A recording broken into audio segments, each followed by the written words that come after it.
Wow. Do we have a show for you today? Unbelievable. Can you believe this? Wow. All right, Jesse, that's good.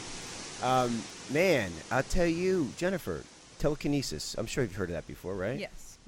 Or or psychokinesis or telekinesis. It's basically the ability to move objects with your thoughts in mind.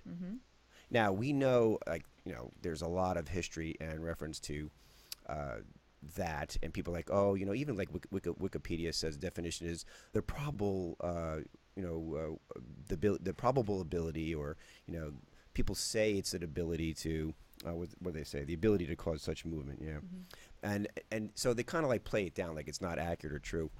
Let me tell you how accurate and true this stuff is.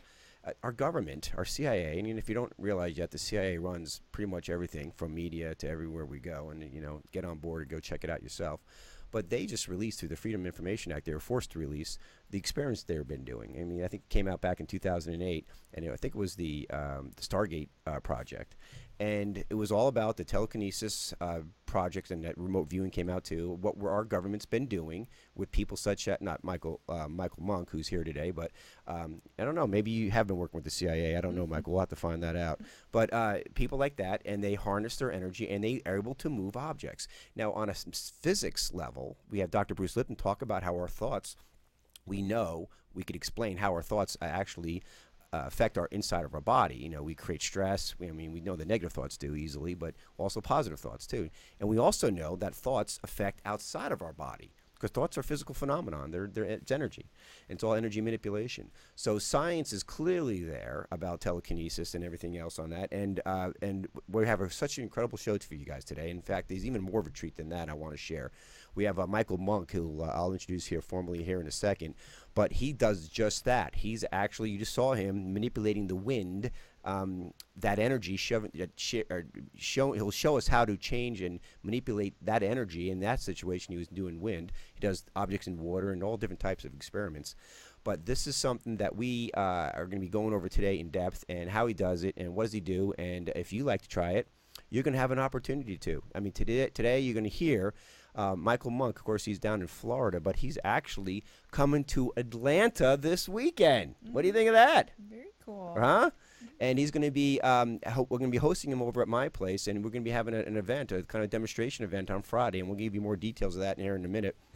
So if you're listening and you're local and you want to be part of that, just definitely we'll give you some information. Reach out to contact@unitedintentions.org and more information. We'll talk more about that in the show as well. But I want you to know it's going to be one of these shows. We're going to be talking about telekinesis and using our thoughts to manipulate energy.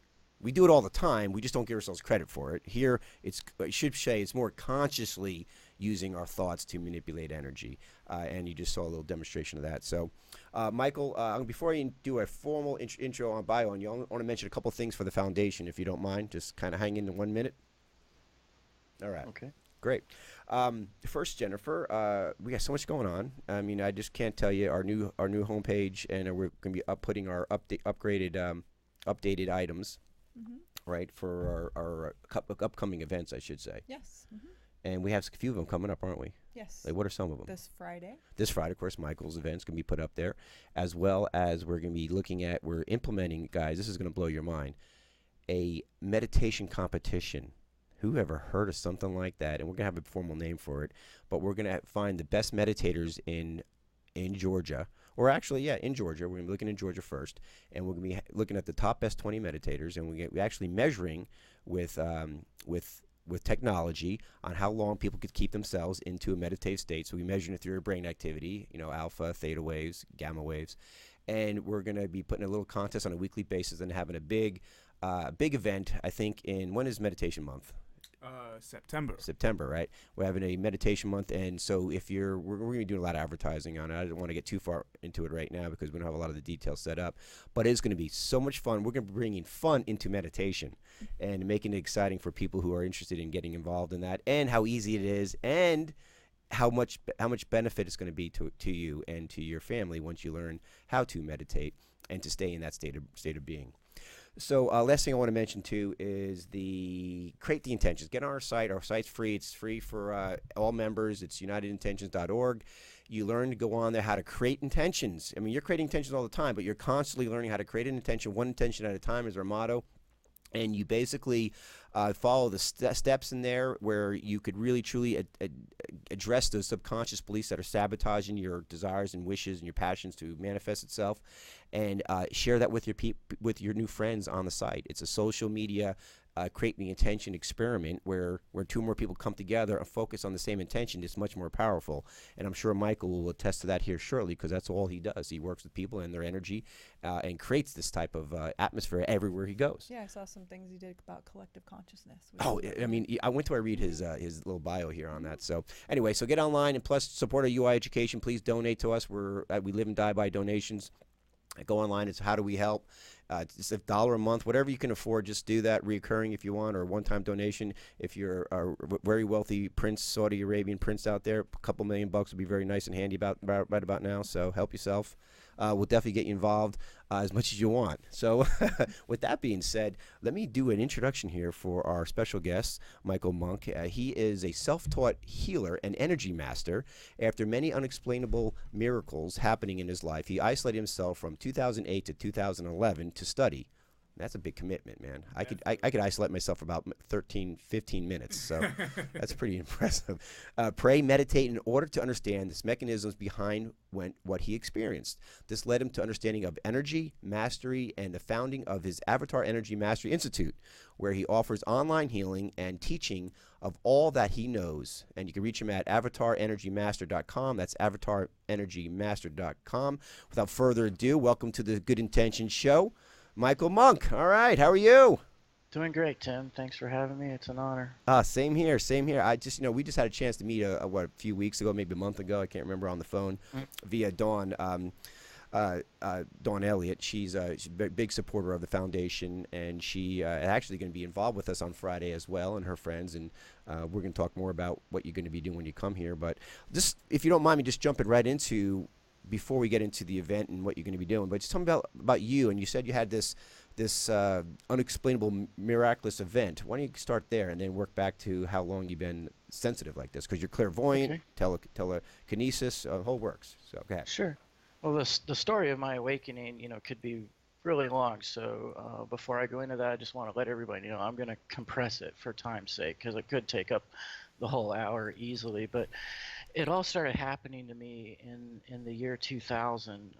I was raised religious, just to give you a background. My family was Mormon, so I went to Mormon church, but I pretty much rebelled against that in my early teens. So I'd had that knowledge in the background, but I wasn't seeking. I wasn't religious at all. Definitely didn't even know what meditation was at that point. I'm just watching a movie with my little brother, a comedy movie, having fun and laughing.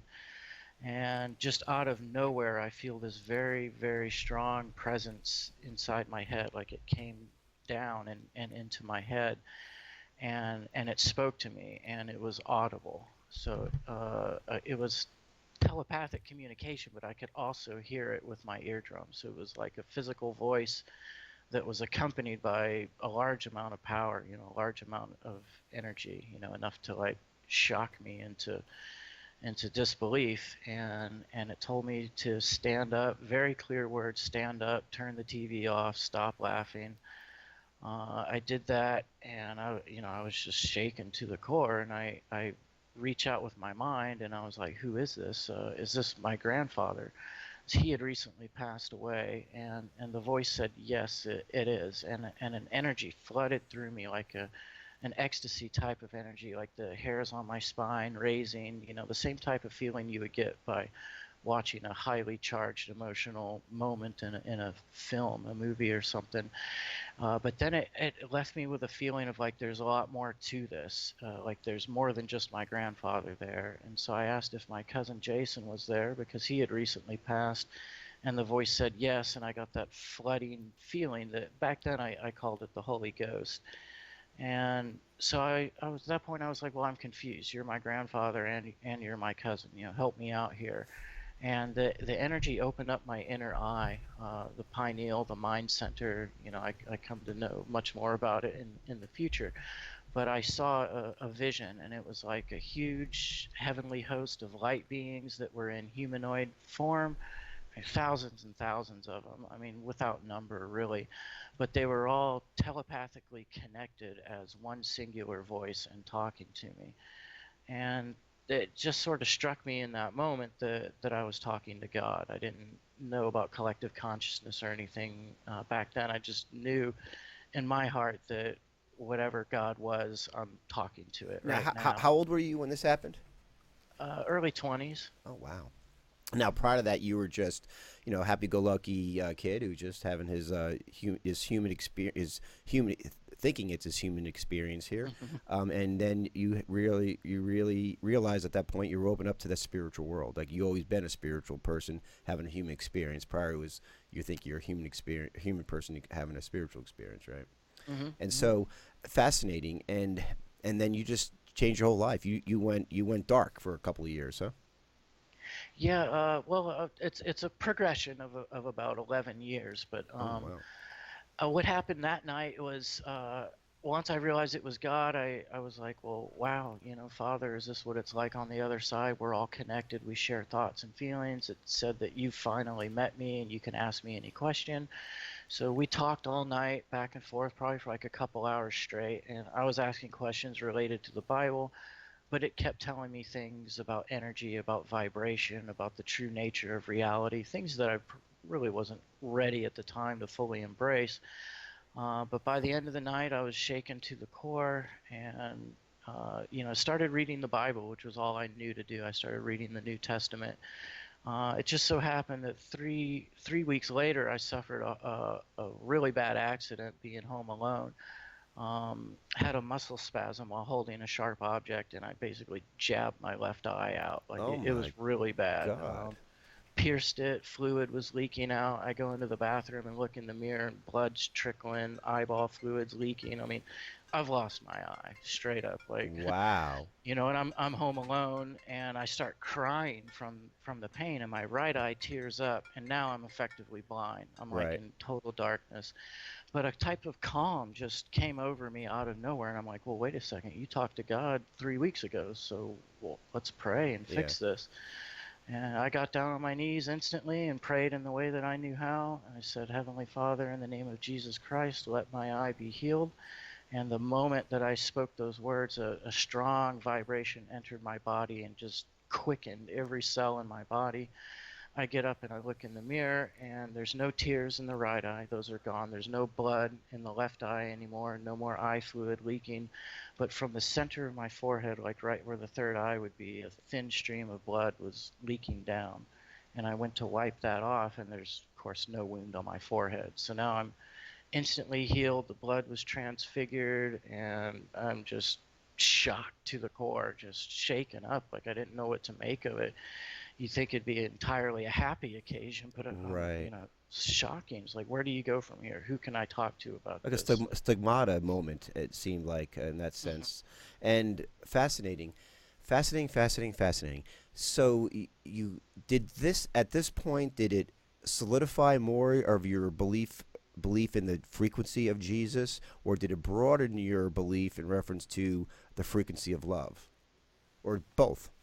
Both, yeah, definitely both. But I was definitely, still on the path that that modern Christianity, that that whole system was what God wanted, humanity to be led into. And so I went back to church. I tried to have everything that the Spirit was teaching me, because I had a back and forth type of dialogue with it, and I was just trying to have things line up, but it wasn't lining up.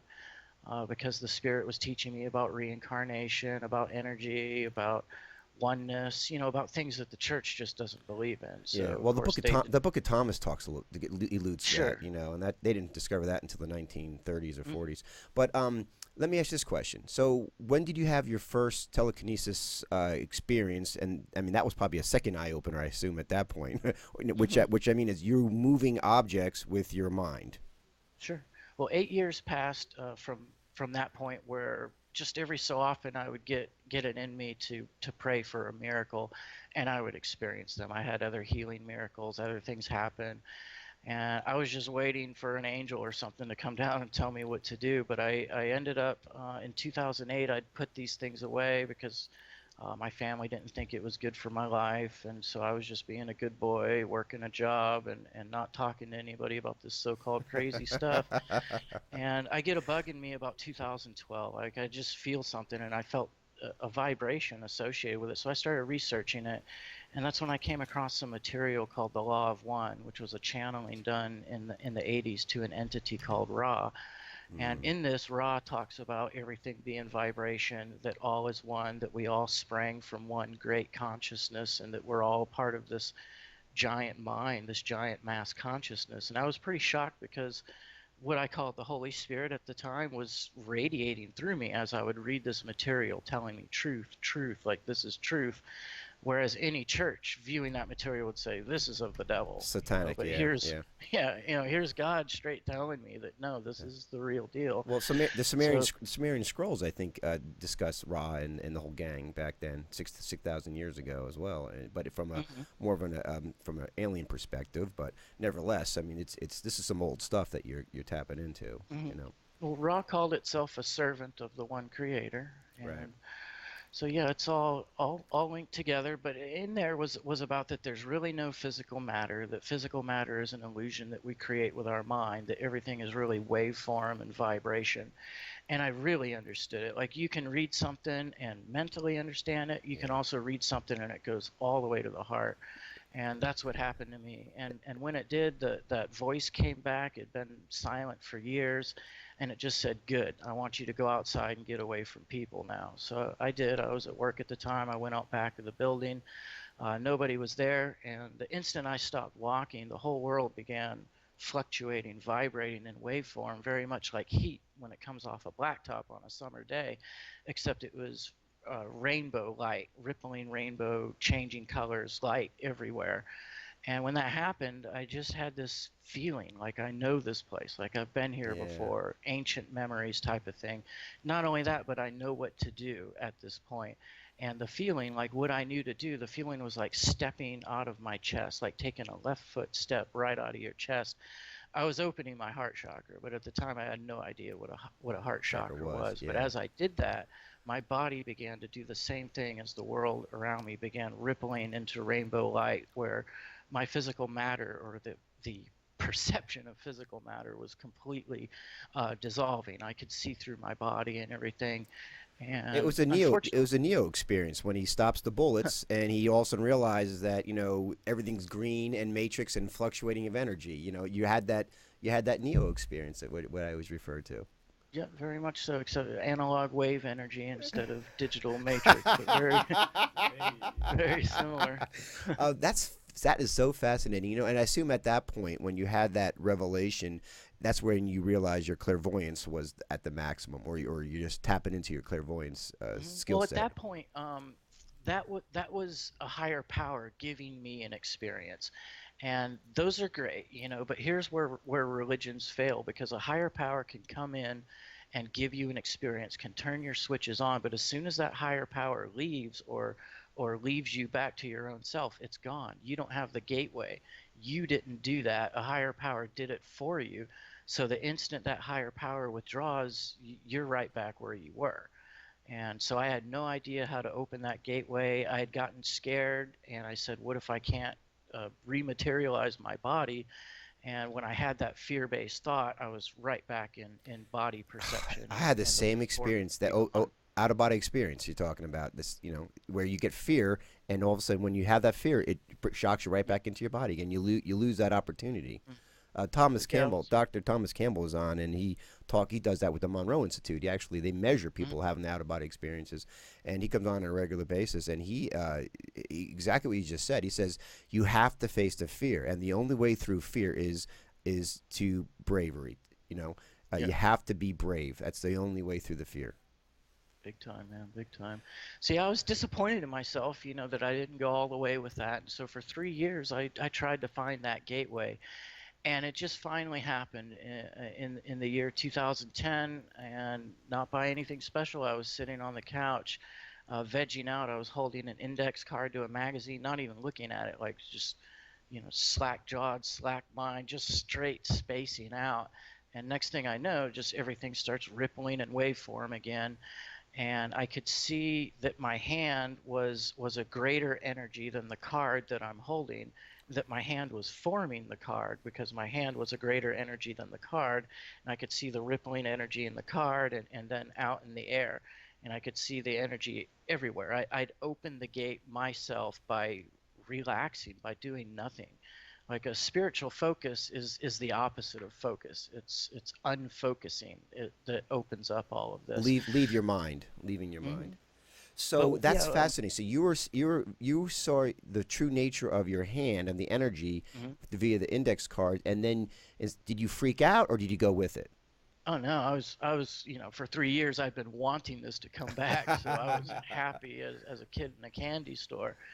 So now I'd opened it up, and so for a year, like a straight year, all I did every day, all day, was open the energy up and play, and just make examinations. And I did it with a very logical, scientific mind. I made sure that I wasn't tricking myself into hallucinations, just gathering data.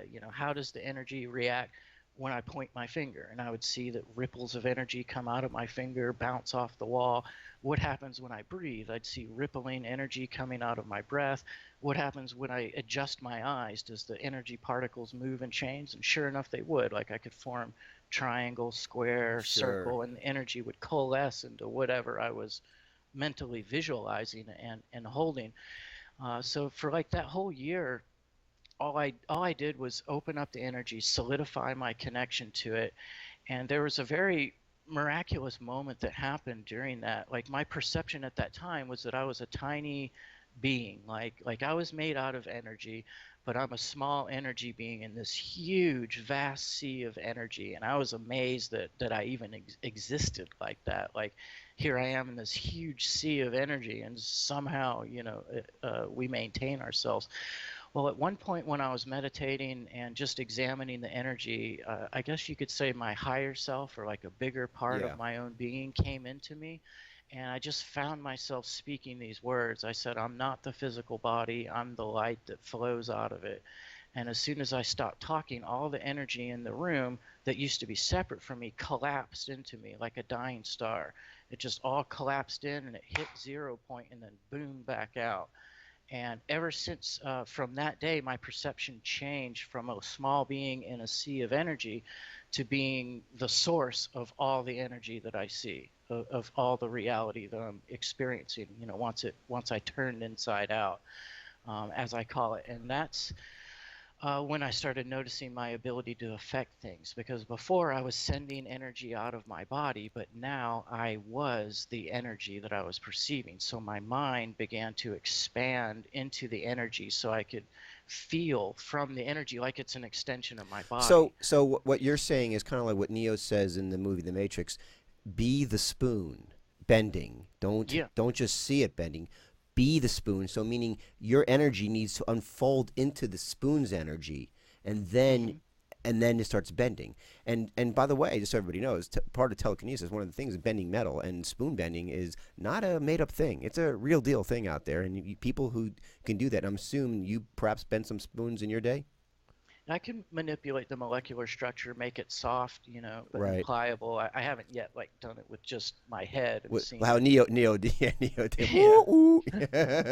But that's basically the explanation. Is you got to be to the point where you have to leave your perception of your physical self, of how we see this three-dimensional self, become that energy, that wave that we all are, and then lose yourself into that energy of that object to be able to manipulate it. Is that same process you did when you were doing the wind? Absolutely, and that's very well stated. So let me say a couple things, and then I've got something very specific to say on that. All right. So what I started noticing after I became the energy that I was experiencing was that I could expand my presence the same way you feel within your body. I was feeling out here as well as seeing, hearing, tasting, touching. Like all 5 senses become a part of your soul expansion. But I just noticed that when I did energy with people after that I could move their bodies around. That I would be inside my body, and inside their body at the same time, because I was the energy that I was projecting. And so if I would lean the energy to the right, I would see their bodies move. If I would push backwards, they, go backwards, like I was actually moving people with my energy, which is a very beginning level of telekinesis, because you're not telekinetically moving the person. You're overlapped with their nerve fiber system and using your energy to manipulate the electrical signals and flex the muscles. Their muscles are moving their body, but you are telekinetically manipulating the nervous system. Well, it wasn't long after that till I discovered, okay, I can do that with people. Well, the wind responds to me. When I expand out into the air and I start doing circular motions, the wind picks up, and I'm like, wow. From there, I put my hand in water, started running energy, noticed that the water would ripple. Then I found I could have a straw inside of a sealed container and get it to move around and stuff. And it wasn't long after that till I started developing the school that I have now. I was like, okay, well, how can I get people to this level with everything that I learned over my 3 years of intensive research? Plus the 8 years of praying and experiencing the miracles. I mean, I learned some from that too, but it really kick-started when I started viewing everything as consciousness and energy. But yeah, I put together the school, a very good program that can take a person from ground zero, never had a spiritual experience before, never felt energy. A student can jump right in, start doing these practical, simple exercises, experiencing energy, and it's not long before they're fully connected in the way that I am, which is nice. Well, when we get back from break, I want to discuss just that. Let's talk about, because we have an idea of your experience with the manipulation of energy and understanding first it's a mindset, and then we'll get into how other people could get that mindset and that intentions and then start manipulating energy themselves. All right. We'll be right back with Michael Monk. Reach him at avatarenergymaster.com, and telekinesis and clairvoyance and so much more. And we're going to be getting to how can you actually be the Neo, stop the bullets. All right, this is what we're. This is the evolution of mankind. This is the higher intention. This is what even Jesus talked about, how we will do much more than he has done, and he even mentioned that in there before. And we're realizing our own power within ourselves, and we are moving forward in that direction. And thanks to the help with people like Michael Monk, who has actually online courses and shows people, and he has master leaders too who come on and sort of kind of a train the trainer program. I assume that's what it is. Welcome back, Michael, and let's talk about we got I feel for how you're able to manipulate, or I should say the word manipulate has such a negative connotation to utilize your energy or become conscious of your energy is really more so. How you become conscious of your energy and then to affect your surroundings. Come on, this is like all these kids lost in the comics and all these superheroes. This is a superhero skill here, people. So come on, listen up, and let's find out how you could truly be. Stop watching the cartoons and the superheroes and become your own superhero. That's my motto. All right, Michael. So what can they do?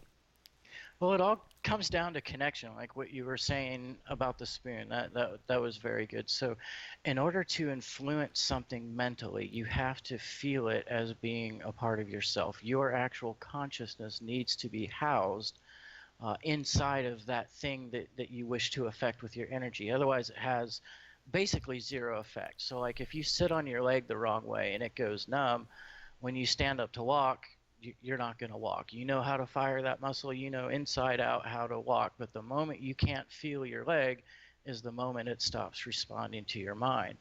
So with all of this stuff, what you're learning to do is to expand your consciousness beyond the nerve fiber system. That's what you are is spirit, your consciousness, and the side effect of consciousness is that it generates energy as it thinks, breathes, moves, and feels. So during birth, during incarnation, you fuse that consciousness to the electrical system of the body, to the nerve fiber system and the neurons in the mind. Fused it completely to where the only thing that your consciousness accepts as being valid data is a fixed vibrational range that comes through the five senses, like rainbow spectrum through the eyes. Body says, okay, that's something we can see. 20 to 20,000 hertz, body says, great, that's something that we can hear. Anything above or below those ranges, the consciousness just ignores because it's housed in the electrical system of the body.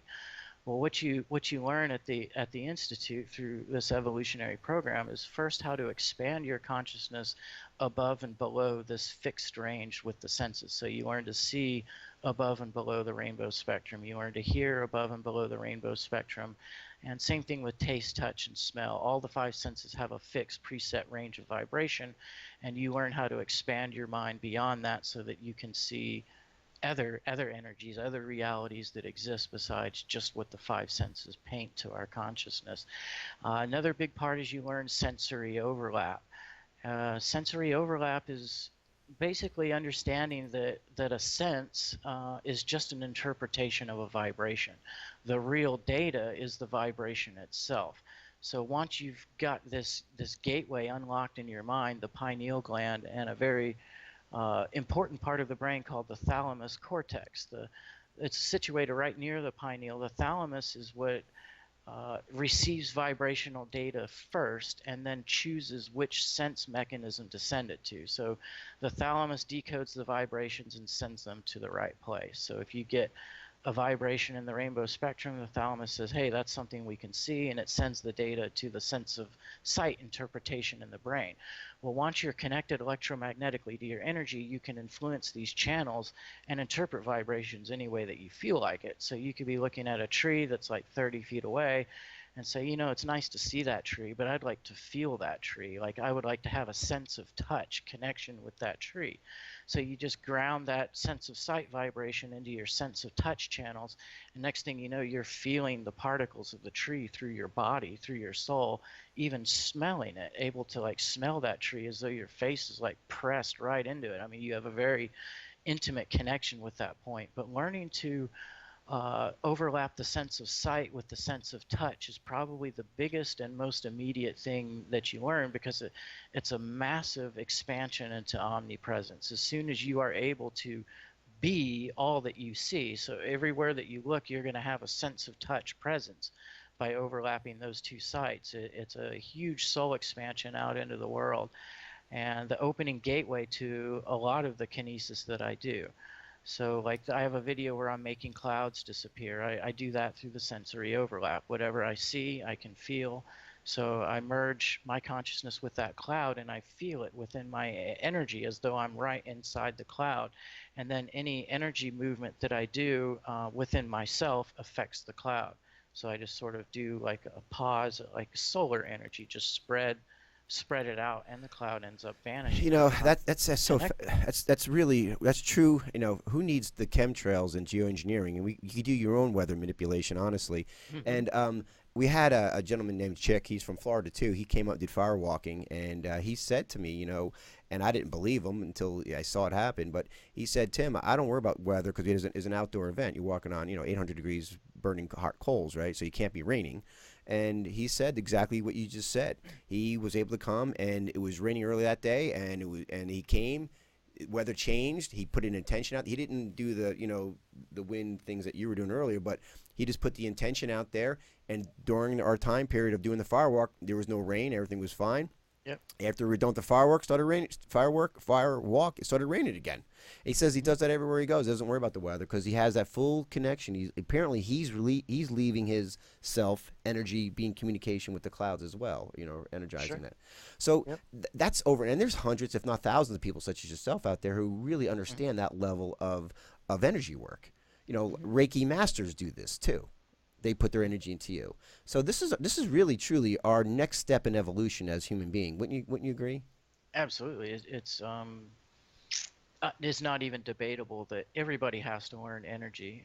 Consciousness is and energy is what you are. The physical body obviously perishes. We've got endless data to support that we're probably going to die one day, from the physical body. So something has to go on.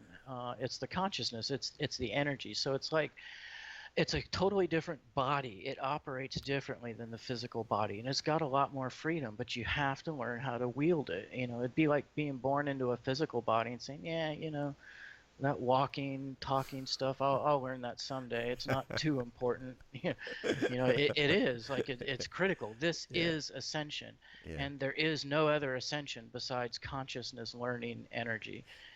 training with me is certainly not the only path, Sure. but learning energy is the only path. It's the only way to evolve your consciousness. Absolutely. Now, you also on your site and what you do in your courses and in your institute is you explain to people, maybe perhaps you could talk a little bit about this as well, is the energy of the feminine energy and how that actually unfolds in not only in your life but in all our lives, how that feminine energy is the gateway or the roadmap to our ascension.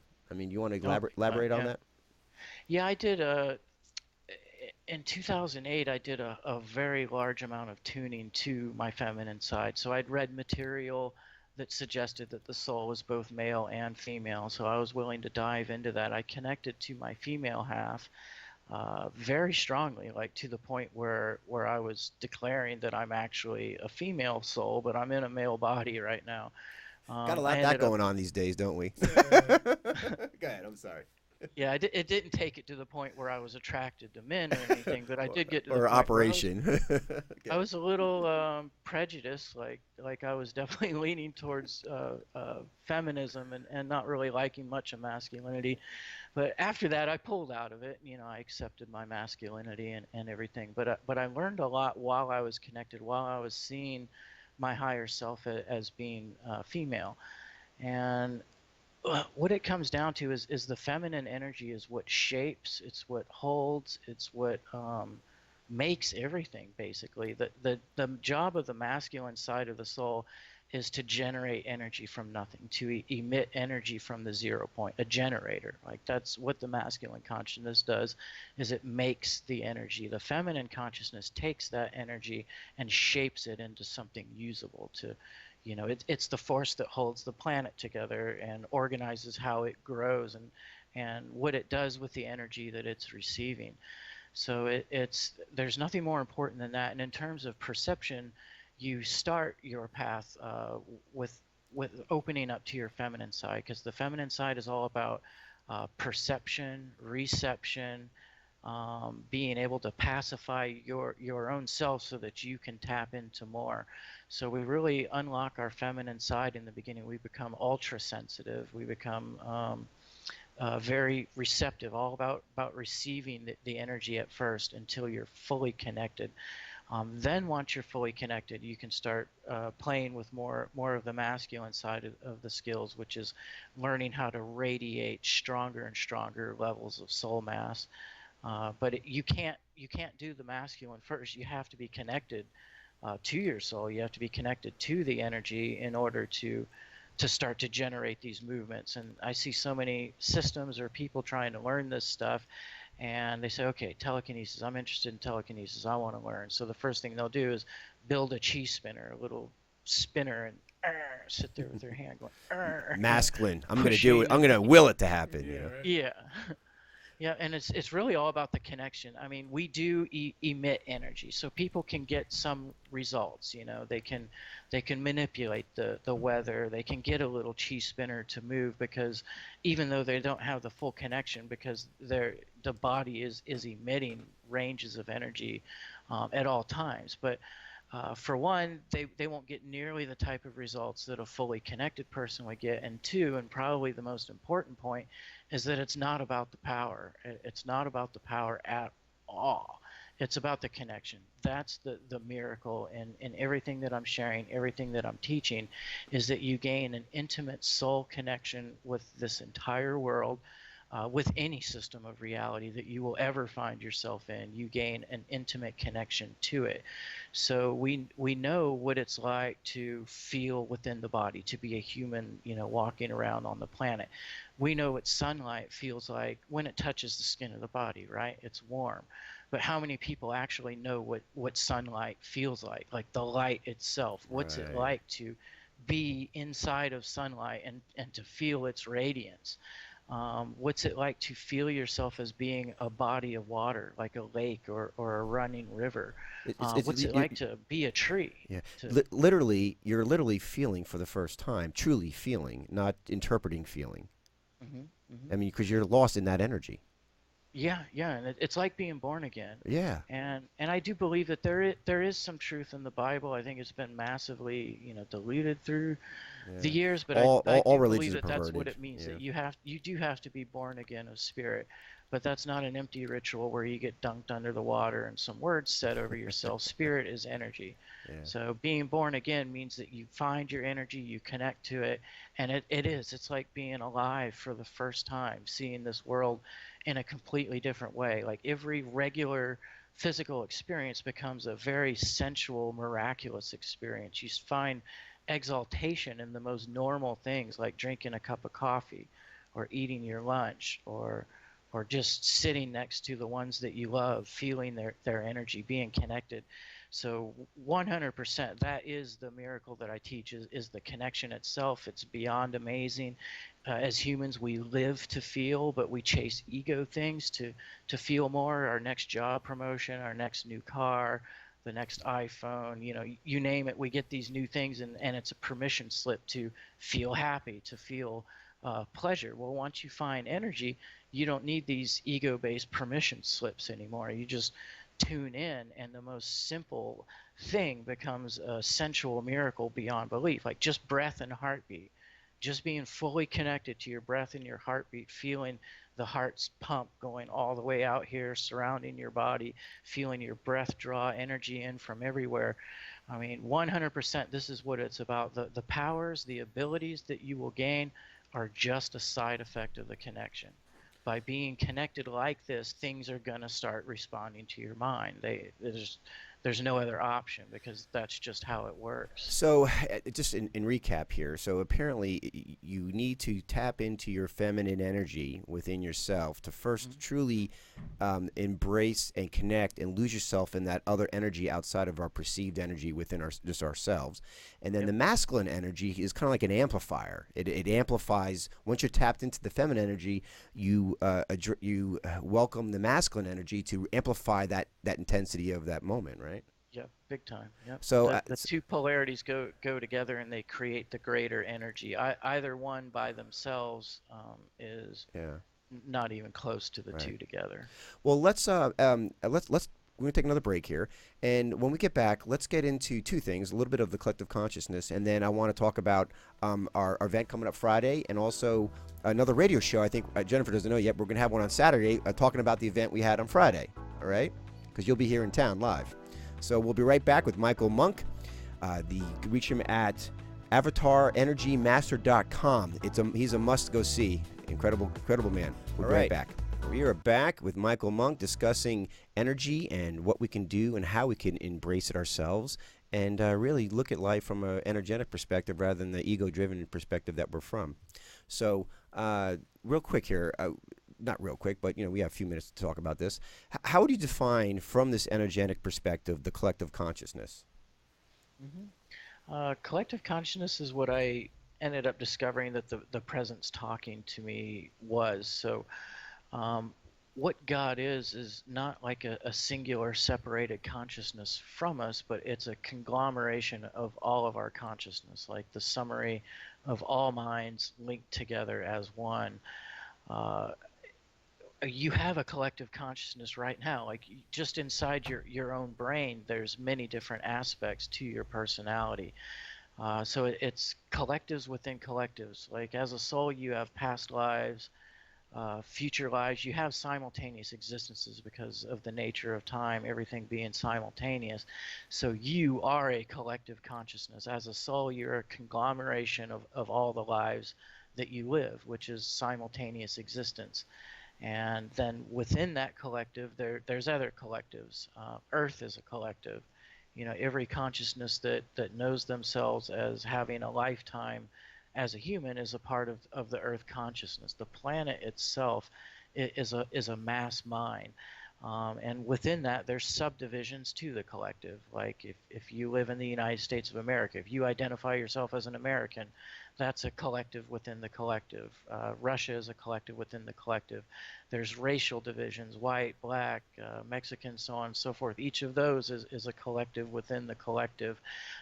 They're all combined in that way. So it depends on which which level that you're opened up to as to what you're going to experience. So I've experienced myself in unity with the collective consciousness of Earth, which was very interesting and very, very deep meditation. My head, my mental body swelled and encompassed the whole globe.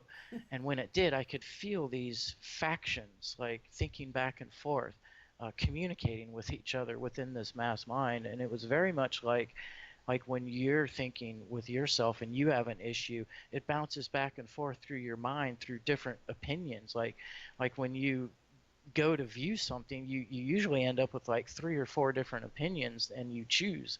So that's a scaled down version of how it's working. But I could like feel these countries, these races, you know, any type of mental association of consciousness identifying itself as being unique or different from the rest creates a collective or a division within the collective. But at the height of all of this is one single being that knows itself as being every single one of us simultaneously. And that's what we call the source, the singularity, God, Law of oneness, yeah. That's amazing, and it makes so much sense just hearing you articulate that, and which you've done very well. It's another thing having that experience. When you open yourself up like you did to encompass the whole world level of connection or communication or whatever you want to call it, that is that's a big feat. And you really, and it just, what it shows you is how really expansive you are as an individual is, and we all are, and how if we choose to create the intention to have that experience, we can handle it. And so my question to you, Michael, is how important is your intentions in all these processes we discussed today? Oh, it's critical. I mean, the intention sets the stage for all of the energy transferred. So if you find yourself with impure intentions, then that's going to be known on a different level, because everything is transparent on a certain level. Like here in the physical world with the veil and everything, we can keep secrets from each other. We can hide things. We can have negative intentions. But that's not possible on certain levels of spirit. You know, all of these levels operate simultaneously, but there is a level of consciousness that knows the true intention of everybody, and that's factored in to everything. So if your intentions are pure, you're going to be blessed by that part of the divine mind. It's going to aid and assist you. This is a free will experiment, so you are allowed to have negative intentions, and it's not like there's some force that's going to prevent you from having any success. You know, it is a free will experiment. But when you choose to have positive intentions, you receive backing from very powerful forces that can help weave your story through the timeline to help you meet the right people, to help you have the right experiences. And it's just like the more that you learn to play ball, the more you learn to play cooperatively, to be symbiotic, the more assistance that you receive in that way. I feel like I'm going through that right now. That's good. Well, you know, it's a team concept, and the team is not just a nice idea, but it's really it's a development of a symbiotic, energetic experience. Yeah. And that's where the synergy comes from. We're made up. The total, the sum is more made up than the individual parts. Yeah. So, the last few minutes we have left, let's just talk a little bit about your course that you offer online and how people, what kind of experience would it be for them? How long would it take, and what they need to do to get signed up? Because sure. I'm ready. Yeah, I've been ready. The web address, once again, is avatarenergymaster.com or avatarenergymastery.com. They both go to the same place, but it's a course that takes place in an online social networking forum. It's a pretty good software that runs like a bulletin board. So it's similar to Facebook, but a lot better in terms of having the data archived. Like you can search through the records of anything that was ever discussed. So you'll have your own page, your own profile. You make friends with the different students from around the world, the different teachers there, and it's a set video lessons pre-recorded that you do on your own time, and you develop and grow at your own speed. And as you're ready, you can upgrade through different course levels. Like in the beginning, the first course is Avatar Awakening, and that's all about connection. The whole goal of the Awakening course is to take your consciousness from being physical based to being electromagnetic based, to 100% making a full connection to your internal soul, and then learning to expand it beyond the body. Avatar Advanced is all about how to accumulate soul mass, how to have enough power, enough juice behind your energy to have your energy actually begin to influence the world. And then Mastery is all about honing the abilities that you can do now that you have enough connection and you have enough soul mass. We kept the price very, very modest. It's $29 a month, basically a dollar a day. So anybody can afford that. I do make a living doing this. Doesn't mean that I need to make a killing. All that was important to me was that my time is available for the students, that I'm not flipping burgers or selling cars when I could be, helping people with much more important things. Absolutely. We also do live web seminars every Sunday, and that's included as a part of the course, where we all get together as a group, talk about different topics, and then we trade energy. Like I do activations and healings, distant activations and healings. We all merge together as a group energy, and when we do that, people get activated. They experience spontaneous acceleration in their growth, tap into new abilities, and get healing if they need healing. I've been running the school since 2011. We've got hundreds of students from all over the world. It's a great group of people, very open-minded. It's like an extended family. We're all there for each other. So I encourage anybody to check that out. It has a 7-day free trial, so you don't even have to risk anything. Come in, make sure it's real. You're going to know in the first 7 days. You do a few exercises, you're going to see that it's real. And if you, for any reason, you don't feel it's right for you, you just cancel, and you'll never be charged. So after 7 days, you start to accrue a $29 a month charge. And well, that's so reasonable, because this is stuff you have to kind of take on faith, or at least having a real individual experience. And so you have 7 days to try it out. And I'm telling you, it's real. It's science, quantum physics behind it. It's an incredible experience. And real quick here, I want to mention about what you're doing here this week. You're coming to Atlanta. And we're going to be hosting you on Friday from, I think, 6:30 to 10:30. People who are interested and want to have this experience, there will be a fee associated to it, a nominal fee. However, it will be very exciting. And then what we're going to do is we're going to have 2 hours. He's going to do a condensed 2-hour session on how to use the energy. And then the next 2 hours, we're going outside and we're going to be practicing. All of us will be practicing this energy work, aren't we? Yep, absolutely. And, yep. It's going to be compressed 2 hours so that you have the logic of understanding how all of this works, and then I have the ability through the type of telekinetics to activate people into my level of experience, especially when I'm in person. So I can be inside of my body and inside of your energy at the same time. I can turn on your clairvoyance so you can see energy. I can help you expand beyond the body so you experience what it's like to feel things beyond the skin of the body as being a part of yourself. And so we're going to work on getting everybody connected first, and then once everybody's connected, we're going to go outside and see what kind of magic that we make. And it's a co-creation at that point. It's always dependent on the group. We always get something going, and quite often some pretty we're stuff going to be levitating Jesse over here. So so we're coming to a close, but I just want to say, if you're interested and you're in Atlanta and you want to come to this weekend, this Friday, go to your email, contact@unitedintentions.org. That's contact@unitedintentions.org, and we'll get you set up, registered, and tell you where it's going to be. Again, I'm going to be hosting this, and Michael will be here and then on Saturday, Michael will be here for the weekend, and on Saturday, we're coming to the office. We're going to do another radio show describing our event from Friday. So if you want to be part of that and have the chance to share your experience, you'll be able to have that opportunity to come the next day. So, Michael, I just want to thank you so much for coming on today. It's been a pleasure getting to know you more, and I am so looking forward to seeing you this Thursday or Friday. And I'll send all the details to you here off air. And anything else you'd like to say before we close?